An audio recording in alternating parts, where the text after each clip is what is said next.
Orain, ikastaro batean gaude sartuta. Ikusten duzuenez, ezkerreko barran hainbat aukera aktibatu dira. Ikastaroen atalak ikusi ahal ditugu, adibidez, lehenengo eta bigarren modulua aktiboki daudelako. Beste moduluak oraindik, hemen erdialdean ikusten duzuenez, desgaituta daude. Horrez gain, ongi etorri atalean bestelako informazioa topatuko duzue. Eta hemen, goiko atalean, gure aurrerapena zein den ikusi ahal izango duzue.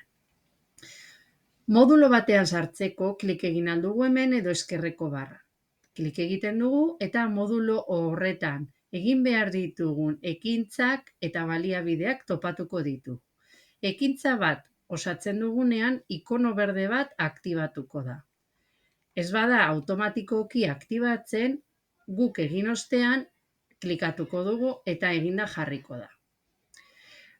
Gero, ataza entregatzeko, atazaren atalean jarriko gara. Klik egin